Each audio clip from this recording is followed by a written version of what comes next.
around about 26 to 5 on 266 Canberra Live, and it's a Friday afternoon, which means we're here to talk money, which is one of our favourite topics, especially when we have in the room from Envision Financial, Luke Smith. Good afternoon. Good afternoon on quite possibly the coldest day of the year. Oh, no, it's actually not that cold because the cloud cover is keeping some of the heat in. Okay, so you obviously haven't been outside today. I did go out before, but I'll tell you, it's actually 9 degrees at the moment. Well, it feels like -9. That's not the coldest it's been. Yeah. And even this morning when I got up, it was 7 degrees outdoors. Yeah, well, that's 12 degrees in my living room. Yeah. No, we've had colder mornings than that. With the wet weather, that makes it more miserable. I That think. wind out there is just icy. The wind is nasty, I will grant you that. Yes, the wind is very ordinary. Absolutely. Well, we're here to talk about money. A much more cheerful topic than what today's weather is. Well, exactly. Indeed. Anything's better than that. Today we're talking about capital gains tax and, of course, that important date which is looming large now, 30th of June. Yes. That's only about 3 weeks away. And I can't wait for it to come, because if I say the word make a deduction one more time, I'm going to lose my voice. So if you're listening and you haven't made your deduction, ring your super fund, get your contribution information, take control of what's happening, get your money in nice and early, because if you're early, you're never late, and there's going to be tears if you try and leave it too close to 30 June, because remember, your fund may shut to contributions prior to the end of the financial year. So don't assume the doors open to 30 June. Get them in as fast as you can, as soon as you can. Check your thresholds and action that now. Absolutely. Don't put off until tomorrow that which you should have done yesterday. Well, exactly. I know. I've often joked, don't put off until tomorrow that which you can leave until the next day, because, I like to procrastinate. For sure. But when it comes to tax deadlines, you cannot afford to do that. No, well, and this is one of these things where you just can't afford to get it wrong. Yeah, absolutely. So I understand what you're working with and get in front of it. And when I say about 3 weeks, I mean less than 3 weeks. Yeah, correct. As I say, some personal super funds will shut 25th, 26th. Yeah, to deductible, so just check with your fund, because not everybody's the same. And this year, the 30th of June is on a Wednesday, which is helpful because it's right in the middle of the week.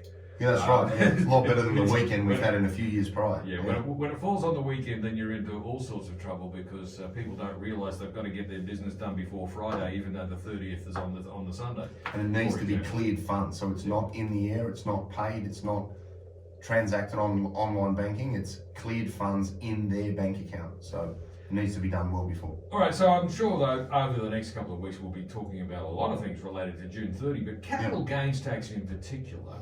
What should people be thinking about in relation to capital gains, and whether or not they should be selling assets before the end of June? Yeah, and I guess this again is about raising this line of thinking given the time of year that we're in, and making the most of opportunities, and just again making informed decisions in relation to maximising your total outcome. So if you've got assets that you're thinking about selling, some things you need to keep in mind is and we had Reece Keepers on the show a couple of months back talking about the mechanics of capital gains. And for those that missed it, capital gains is effectively just another income tax, and it's worked out by taking what you paid for something against what you sold it for.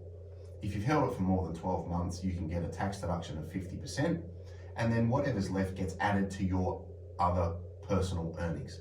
So if I've got Commonwealth Bank shares, let's just make something up. I've got Commonwealth Bank shares, they're trading at $100. Let's say I bought them for $50. Yep. And if I bought $50,000 worth of shares, I sold $100,000 worth of shares now because the price has gone up, I've made a $50,000 gross gain. Yes. If I've owned those shares for more than 12 months, I get a 50% discount that says I've got $25,000 of assessable income that gets added to wages and anything else that you have that is taxable.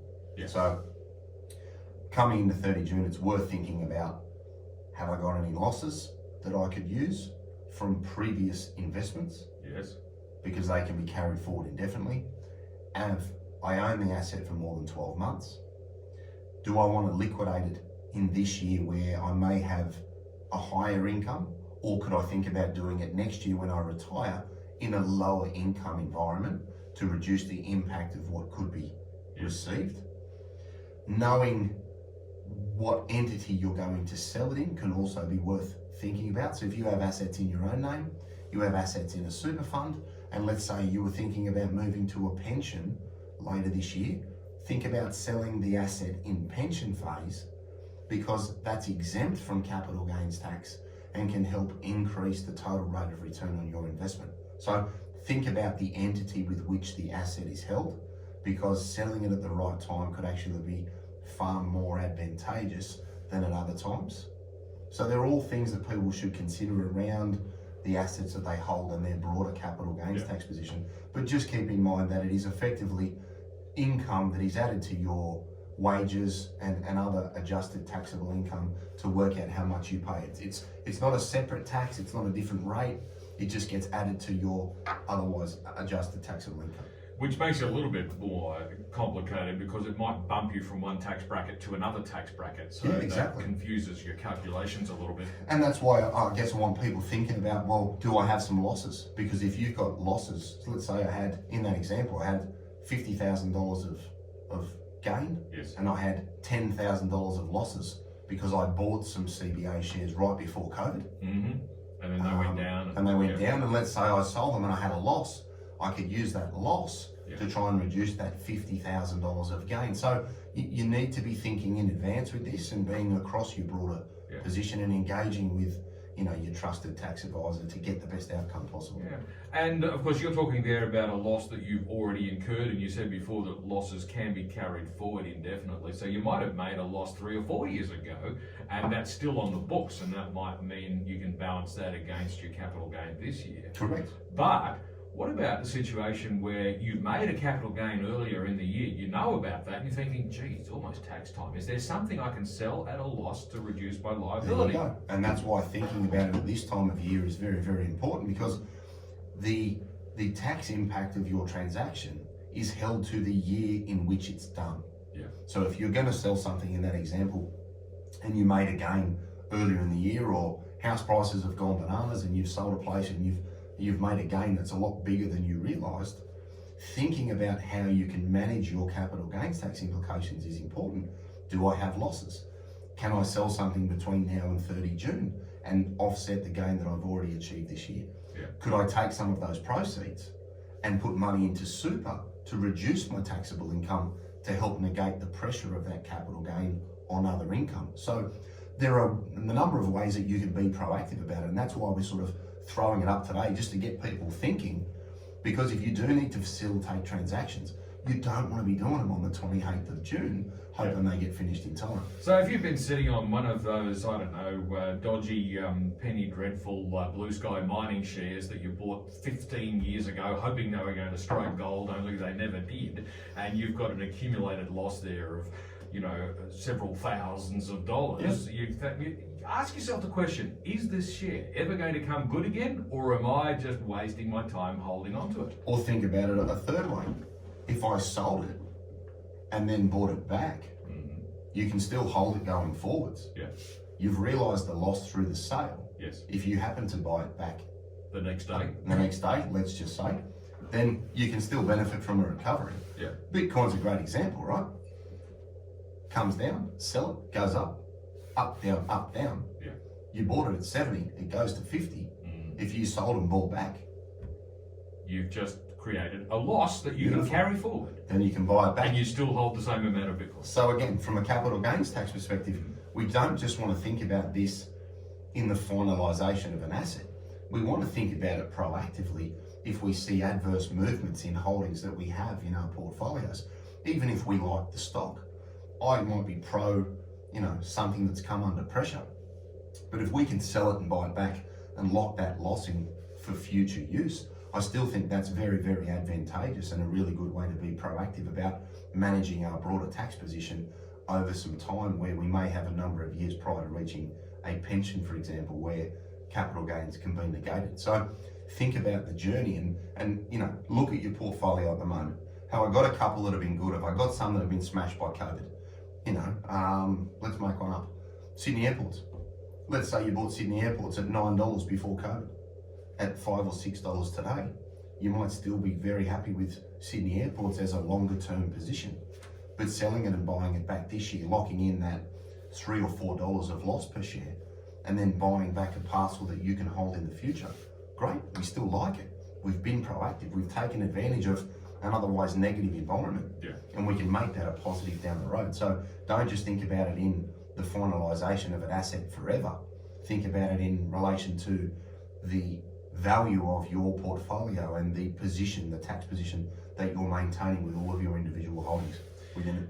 Yeah, it's interesting, isn't it, to think about deliberately creating that loss-making situation. And obviously, most of the time, making a loss is a bad thing. So if it's inevitable that you're going to make a loss, then you need to think about how can I turn this around to be an advantage. Spot on, and that's where, again, be proactive about it. It's and a lot of people hear the word, oh, it's a loss. Oh, it's terrible, it's terrible. Well, not if you buy it back. You need to have a more holistic view of how you're managing your broader positions, because we're not saying sell it and get rid of it. If you want to sell and get rid of it because you don't like the house, because you don't need it anymore, that's great. But from an investment perspective, and this is one of the things about having slightly more liquid assets, you don't generally do that with a property because it's a little bit difficult. But you can do that with some BHP shares, you can do that with some Sydney Airport shares, you can do it with any sort of share, and just be across what you're doing. And also then think about, well, have I used, as an example, with the CBA before, if we've got $50,000 of gain, if I can use my carried forward concessional cap and put $30,000 or $40,000 into super this year because I haven't in previous years, another great way to try and offset some capital gain. Right. So think about what you're doing in relation to the assets that you hold, and then the liquidity that it would provide through the sale of an asset could be used for a super contribution that may help you reduce your personal tax position, where you have that example of a $50,000 gain with Commonwealth Bank shares. If you threw $40,000 into superannuation with those proceeds, you've now reduced your broader tax position significantly. And that's why each week we talk about these sort of strategies in isolation, but as we start to group them together and then create liquidity through a pension or create liquidity through the sale of an asset, what can I do to mitigate my tax? Sell it, buy back, make a deductible contribution to super, use the carried forward concessional rules. So that's the space that you haven't used between your employer contributions and the $25,000 limit. You can carry that forward from 2019, and that may allow you to put $50,000 into superannuation this year, which could actually remove the capital gain altogether on the sale of a personal asset and increase the value of a super fund that you could draw a pension from. So we need to be looking at this holistically with a pretty wide lens to make the most of what you're doing and how you build your wealth over time. Okay. Now, capital gains tax, you know, it sounds very complicated, but it is actually pretty simple when you break it down. It's just additional income that gets taxed at your normal income tax rate. Correct. What about the superannuation rules? Have there been any changes there that are going to complicate our decision-making process when it comes to deciding whether to hold or to sell? Not really, because the blanket tax rate inside superannuation is 15%. Hold something for more than 12 months, you get a discount, so you'll pay 10%, and inside a pension you pay nothing. So from the super perspective, I'd be thinking about what time frame am I going to deal with between me being where I am today and when could I start a pension. If that's a significant period of time, then I'll be looking to sell and buy back stuff inside the super fund to help negate losses in the future. If you're very close to pension age, I'd be thinking about holding off the sale of assets until you've started your pension, where you then can avoid paying capital gains tax in an account-based pension because it's a tax-free structure. Yeah. So think about those two sides of the equation in a similar way that you would in your own name, because each structure has its own tax position, and you need to be mindful of what you're doing and the age that you're at and the ability to get access to those relevant things. If you're 45, you may not want to hold an asset till you're 60 just to sell it and make it capital gains tax free. Be more proactive about your gains and losses, your deductions, and try and help mitigate income tax in your own name along the way. I've just had a terrible thought about capital gains tax that I've never really understood what the answer to this one is, and I'm not sure if it's relevant to our discussion today, but I own a house. Mm-hmm. I get a job opportunity elsewhere, so I rent my house out. I move away for a number of years. I'm renting my house out to some stranger. Now all of a sudden I'm a landlord. That's an investment property now. That's eventually going to cost me capital gains tax, isn't it, if I turn around to sell it? But what happens if eventually I go back, kick the tenant out and live in it again? So this is where you get a good tax advisor at home. But two things I'd say there. One, there's a general exemption where if you have your primary home, rent it out for up to 6 years, if you go back inside that 6-year period, my understanding is you can sell that asset free from capital gains tax, provided it's your primary home and you're back there inside 6 years. Okay. Option number one. Option number two, you speak to your accountant about then proportioning the time that you've owned the asset and the change in value where it was an investment property Yes. against it being your primary residence. So in that example, I'd be saying to people, hey, I moved out at this date, I got a valuation done.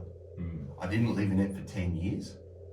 And when I moved back into it, I got a valuation done. So that you've got a way to prove over different time frames where your accountant wants that sort of information. Okay, what was it worth when you moved out? What was it worth when you moved back? And what was it worth when I sold it 6 years later?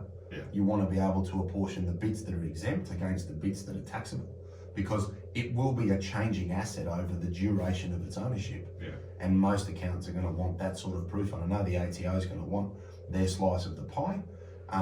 So, you know, again, being proactive and understanding your cost basis and having that proof at the time is a lot easier than trying to get a retrospective valuation from 13 years ago. So that can be a bit tricky. It's exactly. So it's always about having good paperwork and being able to substantiate what you do. But, you know, there are two examples where the one asset can have different treatment depending on what you do with it. 9 minutes to 5 on 2CC, it's Canberra Live, and with me in the studio it's Luke Smith from Envision Financial. Today we're talking about capital gains tax and what you need to do or not do between now and the end of June. Back with more in just a moment.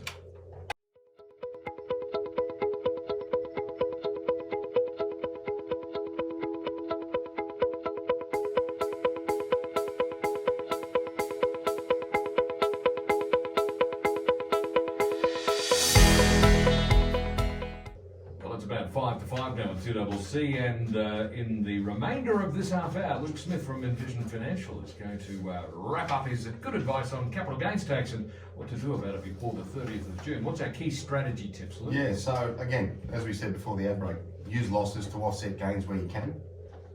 Be proactive about that, and we're not saying just throw the baby out with the bathwater. If you like something and there is a loss position there, sell it and buy it back. You're well within your rights to do that. Don't generally sell it and buy it back on the same day, or if you're going to buy it back, maybe buy it back in another structure. Yes. Yes. Give it another day just to be able to say. Exactly. Going forwards with capital gains, think about the entity you want to buy something in.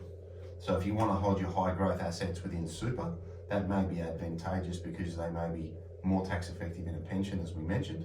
Think about whether you buy something in joint names. Don't just think about the tax journey, think about the sale at the end. So a lot of people get caught holding an investment property 90%, 10% between, say, a couple. But think about where you can allocate capital gains at the end of the journey, not just for the income deductions along the way. Sell assets in lower income years. So if you're going to move into pension, say in July, think about selling assets when you're not adding it to a wage of 150 grand, because that will provide you with a lower total income position and potentially lower your tax. Use deductible contributions to help offset capital gains in the year that things are sold. Look at the carried forward legislation and make the most of that to try and increase your deductions. And it might be that you don't make a deduction to super this year, knowing full well that you're going to sell a taxable asset next year. If you can save up your ammunition and use it in the year of sale, you may have a better, broader tax position. And again, get some professional advice, because I find people get caught not knowing about things they can take advantage of for fear of paying someone for their time, only to find out that they could have saved a lot more on the tax than the bill would have been to have a chat. So don't be silly about it. Get some advice, because you're generally selling significant assets at times that are most important to you, and you want to have as much choice and control and flexibility over things as possible. Absolutely, and there's nothing worse than being in a position where you absolutely have to sell even if you don't want to, because you need the cash or whatever the situation might be, and you're looking at the price and going, oh dear, I'm going to take a terrible loss, and you've left yourself with no option. That's not a good feeling. No, and again, that's just about, you know, raising the awareness of this now and making sure that people think about it and consider their options well in advance, so you can make informed decisions and you're not getting to 28th of June and your accountant says, wow, I need a tax deduction, do something now. You should be having those conversations, or have already had those conversations, and now just executing in a controlled manner. Well, if you're in desperate need of a tax deduction, I guess that implies that you've done well this year, so it's not all bad, is it? And look, and this one sort of kills me because people come in and go, if I sell that, I'm gonna get a tax bill. Well, you can have a loss. Yeah. So don't complain about making money. You know what I mean? It's a double-edged sword there. It is indeed. Where can listeners get more information? Yeah, so 6260-4749. I think we've got some spots left in January, so give us a ring. Envisionfinancial.com.au. We've got the Knowledge Centre there where you can go on and have a read of some stuff if you're that way inclined. We've got some videos and some animations. We've got the podcast, The Strategy Stacker, Luke Talks Money on iTunes and Spotify. And we've got the YouTube channel. So if you subscribe to Envision Financial Canberra, you can have all of the radio information there on the iPhone in glorious colour. Watch it on the couch, and you don't have to read anything. So I find that's been a big hit lately. So there's a few options there for people. Fantastic stuff. Luke Smith, thanks very much. Have a nice weekend. We will catch you again next Friday at the usual time. Yes, we will. Indeed. Luke Smith from Envision Financial, and back again next Friday straight after the 4:30 news update.